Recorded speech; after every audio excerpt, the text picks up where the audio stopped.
دوستو، پرندوں کی دنیا میں ایک بات ہمیشہ یاد رکھنی چاہیے، صحیح وقت پر صحیح پرندہ پکڑو گے تو قسمت بدل جائے گی۔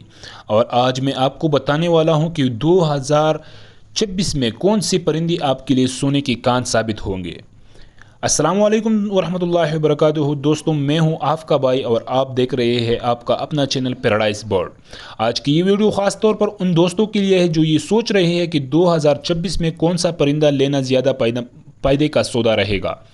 یقین مانیں، اگر آپ نے یہ ویڈیو آخر تک دیکھی تو انشاءاللہ آپ کو پتہ چل جائے گا کہ کون سا برڈ ریٹ میں اوپر جانے والا ہے اور کس کی بریڈنگ کر کے آپ بہترین پروفٹ کما سکتے ہیں۔ تو دوستو، آپ کا زیادہ ٹائم ضائع نہ کرتے ہوئے ہم بات کریں گے نمبر 1 پر، جو ہمارے ساتھ پرندہ ہے پان جاوا۔ پان جاوا ہمیشہ سے ہی ایک قیمتی پرندہ رہا ہے، لیکن 2025 اور 24 میں اس کی ڈیمانڈ تھوڑی سی کم ہو گئی تھی۔ کیوں؟ اس کی وجہ یہ ہے کہ اس کی بریڈ زیادہ ہوئی تھی اور اس سے لوگوں کے پاس جو بریڈ آئی تھی وہ مارکیٹ میں تھوڑی کم ریٹ پر بک رہی تھی۔ جاوا اسپیرو فیمیل میں پان جاوا کو ایک خاص مقام حاصل ہے۔ اس کی بریڈنگ اگر آپ صحیح موسم میں کرائے تو بہت جلدی نتیجہ دیتی ہے۔ 2026 میں مارکیٹ میں جاوا کی ریٹ اور ڈیمانڈ دونوں اوپر جائیں گی انشاءاللہ۔ دوسرے نمبر پر بات کرتے ہیں اوول پنچ۔ اوول پنچ ایک نایاب اور خوبصورت پنچ ہے۔ اس کی شکل زیبرا پنچ سے ملتی جلتی ہے، لیکن دم اور چہرے کا ڈیزائن منفرد ہے۔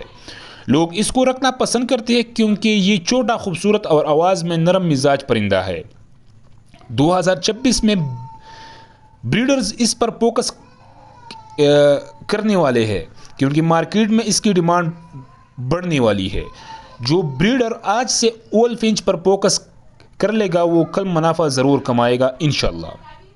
تیسرے نمبر پر ہم بات کرتے ہیں کاکٹیل۔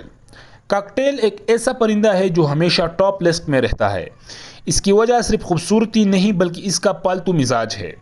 لوگ اسے زیادہ پسند کرتے ہیں کیونکہ یہ انسان کے ساتھ جلدی فری ہو جاتا ہے۔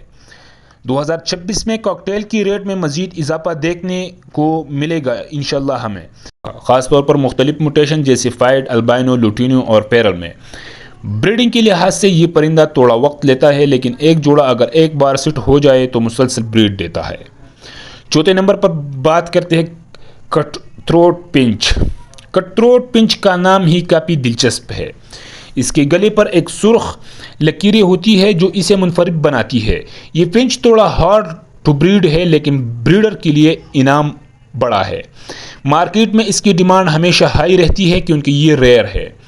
2026 میں اس پرندے کی اویلیبلٹی کم اور ڈیمانڈ زیادہ ہوگی، اس لیے ریٹ اوپر جائے گا انشاءاللہ۔ 5ویں نمبر پر ہم بات کرتے ہیں ڈائمنڈ ڈو۔ ڈائمنڈ ڈو ایک خوبصورت چھوٹا سا پرندہ ہے جس کے پروں پر ڈاٹس جیسی موتی لگی ہوتی ہے۔ یہ ڈو فیملی میں سب سے زیادہ پسند کیا جانے والا پرندہ ہے۔ 2026 میں اس کی ڈیمانڈ گھریلو شوقین افراد کے درمیان خاص طور پر بڑھے گی۔ بریڈنگ کے لیے یہ پرندہ آسان ہے اور اس کا جوڑا اگر فٹ ہو تو سال بھر بریڈ دیتا ہے۔ اب 6 نمبر پر ہم بات کرتے ہیں ریڈ فائٹ ڈب۔ تو یہ بھی وہی بات ہے، یہ ریڈ فائٹ ڈب اپنی رنگت اور ڈیزائن کی وجہ سے مشہور ہے۔ یہ عام ڈب سے مہنگا ہے کیونکہ موٹیشن میں آتا ہے۔ 2026 میں اس کی شوقین زیادہ ہوں گے کیونکہ موٹیشن برڈز کی ہمیشہ زیادہ ویلیو رہتی ہے۔ اس کی بریڈنگ اس کی بریڈنگ بھی آسان ہے۔ 7ویں نمبر پر ہم پر اب آ گیا بلو فائٹ ڈب۔ یہ ڈب موٹیشن کی ایک اور مشکل شکل ہے اور اپنی نیلی جھلک کی وجہ سے خاص توجہ حاصل کرتا ہے۔ مارکیٹ میں یہ بہت کم ملتا ہے، اس لیے جو بریڈر اس پر فوکس کرے گا اور بہترین پروفٹ کمائے گا۔ 2026 میں اس کی ریٹ میں اضافہ ہونا تقریباً کنفرم ہے کیونکہ ریئر برڈ ہمیشہ زیادہ ڈیمانڈ میں رہتا ہے۔ تو دوستو، یہ تھی وہ پرندے جو 2026 میں انشاءاللہ سب سے زیادہ ڈیمانڈنگ رہیں گے۔ اگر آپ چاہتے ہیں کہ آپ کی انویسٹمنٹ کامیاب ہو تو آج ہی ان میں سے کسی ایک سے زیادہ پرندوں پر فوکس کریں۔ یاد رکھیں، کامیابی ہمیشہ ان کی قدم چومتی ہے جو صحیح وقت پر صحیح فیصلہ کرتی ہے۔ تو دوستو، یہ تھی ہماری چھوٹی سی ویڈیو۔ آپ کو اگر اچھی لگی ہو تو ویڈیو کو لائک کریں، چینل کو سبسکرائب کریں اور کمنٹس میں اپنے رائے کا اظہار لازمی دیں۔ تو دوستوں ملتی ہیں اگلی ویڈیو میں، تب تک کے لیے اپنا اور اپنے پرندوں کا خاص خیال رکھیں۔ اللہ حافظ۔